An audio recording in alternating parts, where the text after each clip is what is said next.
आप सब बच्चों को एक सूचना बताया जा रहा है और आज 23 मार्च है ना। तो भारत सरकार का तुगलकी फरमान जारी हुआ है कि आप सब बच्चों का विद्यालय फिर बंद किया जा रहा है क्योंकि कोरोना बढ़ रहा है। शांत रहिए कि आपका विद्यालय आज से 31 मार्च तक विद्यालय बंद रहेगा, ठीक है।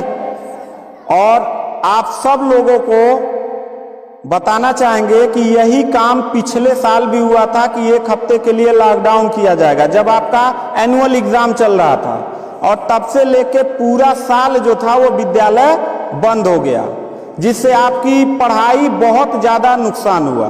और इस साल जब विद्यालय खुला, आपने किताब कापी अपना सारा व्यवस्था कर लिया, तब हमारे तुगलकी फरमान जो हमारे सरकार हैं वो अब आदेश कर दिए कि अब फिर जो है कि ये विद्यालय फिर बंद होगा।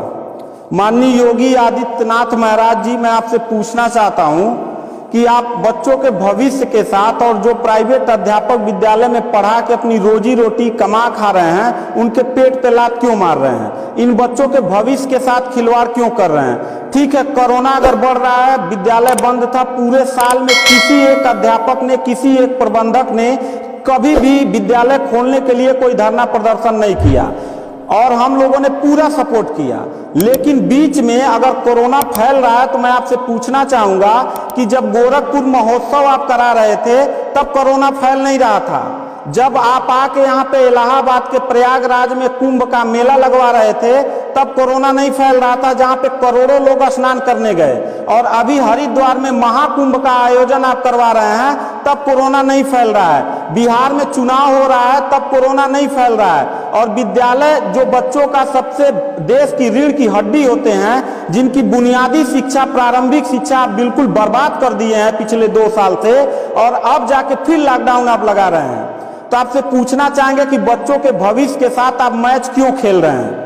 ये जितने भी बच्चे हैं, अगर 1 मार्च आप 1 अप्रैल बोले हैं, 1 अप्रैल तक अगर विद्यालय नहीं खुला तो इन सारे बच्चों को लेके मैं रोड पे बैठ जाऊंगा। ये मैं आपको खुला चैलेंज कर रहा हूं, क्योंकि बात सिर्फ मेरे तक का नहीं है, इन सारे बच्चों का भविष्य है। और इन सारे बच्चों का भविष्य आप लोग अंधकार में डाल रहे हैं। आप लोग खुद नहीं चाहते हैं कि देश का बच्चा पढ़े, पढ़ के कुछ लायक बने।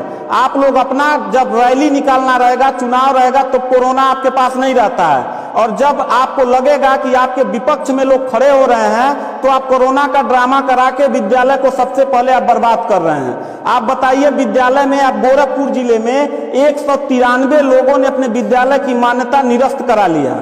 जानते हैं क्यों? महंत योगी आदित्यनाथ जी, क्योंकि वो लीज पे चलाते थे और उनका भाड़ा हुआ करता था 40,000 45,000 रुपया मंथली हुआ करता था। वो भाड़ा न चुकाने के वजह से, चूंकि मालिक को भाड़ा चाहिए, उन लोगों ने अपनी मान्यता निरस्त करा दिया। और सरकारी जो स्कूल है उनकी हालत तो पहले से मतलब खस्ता हो चुकी है। तो ऐसे कंडीशन में गार्जियन करे तो क्या करे और हम अध्यापक करे तो क्या करें? ये जितने भी 16-17 स्टाफ हैं, इन सब लोगों की रोजी रोटी चलती है इन बच्चों के और इस विद्यालय के संस्था से।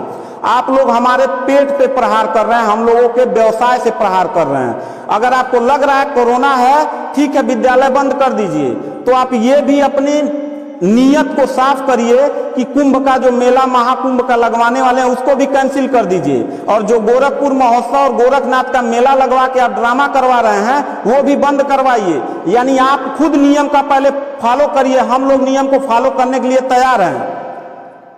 अगर लास्ट में जाते जाते यही कहेंगे, इन बच्चों को, चेहरों को देखिए, इनके माता पिता ने सारे बच्चों का, किनका मोबाइल बज रहा है, साइलेंट कर लीजिएगा सर। इन सब बच्चों के माता पिता ने, बच्चों कितने लोगों ने आप किताब कापी अपना सारा कंप्लीट कर लिए हो?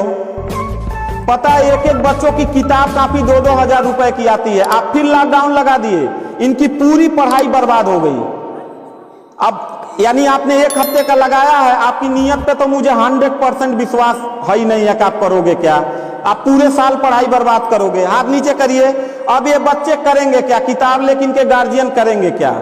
हम लोगों ने पूरा कोऑपरेट किया सरकार को। जितना दिन लॉकडाउन लगा था उतना दिन का मैंने पूरे सभी विद्यालय के लोगों ने शुल्क माफ कर दिया, क्योंकि गार्जियन के ऊपर कोई लोड न पड़े। हम लोगों ने टीचरों को पेमेंट नहीं किया, क्योंकि हम लोगों ने जब फीस नहीं लिया तो पेमेंट कहां से करें। हम लोगों ने पूरा सरकार का साथ दिया, जितना हो सकता था सब लोगों ने साथ दिया। लेकिन अब इतनी कंडीशन होने के बाद, विद्यालय खुलने के बाद आप लोग विद्यालय बंद कर रहे हैं, ये बहुत ही गलत कर रहे हैं। और आपका पॉलिटिकल जो फंडामेंटल जिस पे आप चल रहे हैं कि जिन नियतों पे आपका बर्बाद होने वाला है, मैं लिख के आपको दे दूंगा कि अगर फिर से 1 अप्रैल के बाद, ठीक है, अगर 1 हफ्ते के रोकने के बाद कोरोना भाग जाता तो मतलब 1 हफ्ता आप बंद कर लीजिए, बिल्कुल हम लोग 1 हफ्ता नहीं पढ़ाई कराएंगे। लेकिन अगर फिर साल भर का ड्रामा आपने किया तो निश्चित तौर पे याद रखिएगा कि तानाशाही उतना ही अच्छा लगता है जितना तानाशाह के अंत होने का समय ज्यादा दूर हो, और आपका समय बिल्कुल नजदीक आ गया है। तो मैं उम्मीद करता हूं कि आप ये काम बिल्कुल मत करिएगा। 1 अप्रैल के बाद अगर विद्यालय फिर से आप बढ़ाएंगे तो इन सब चेहरों को देख लीजिए और इनके गार्जियन को लेके, अपने पूरे स्टाफ को लेके, जिले से लेके मैं प्रदेश लेवल तक धरने पे बैठूंगा, इस बात को याद रखिएगा। क्योंकि सवाल यहाँ सिर्फ मेरे रोजगार का नहीं है, मेरे जितने सहपाठी और जितने मेरे कर्मचारी लोग हैं और इन बच्चों के पढ़ाई का भविष्य का सवाल है। तो मैं इन बच्चों को लेकर धरने पे बैठ जाऊंगा और जरूरत पड़ा तो असंवैधानिक भी हो जाऊंगा। इसी के साथ मैं सरकार से रिक्वेस्ट करूंगा कि अगर 1 हफ्ता में बंद करने से कोरोना भाग जाता है तो हम सब लोग आपके साथ हैं, अगर नहीं भागता है तो 1 अप्रैल से छोड़ दीजिए। हम लोगों को कोरोना होगा, मरेंगे, क्या करेंगे वो हम लोगों की रिस्पांसिबिलिटी है। आपको इतना चिंता करने की जरूरत नहीं है, क्योंकि कोरोना में लॉकडाउन लगाने के बाद खाना हम ही लोग पहुंचाएंगे, लोगों के आने जाने की व्यवस्था हम ही लोग करेंगे, उनके दवा दारू की व्यवस्था हम ही लोग करेंगे। आप सिर्फ ड्रामा करेंगे, सिर्फ थरिया पिटवाएंगे और मोमबत्ती जलवाएंगे, इससे ज्यादा तो आपकी कुछ औकात है ही नहीं है। तो मैं उम्मीद करता हूं कि 1 अप्रैल के बाद आप विद्यालय खोल दीजिएगा। इन बच्चों के भविष्य के साथ आप लोग खिलवाड़ मत करिएगा।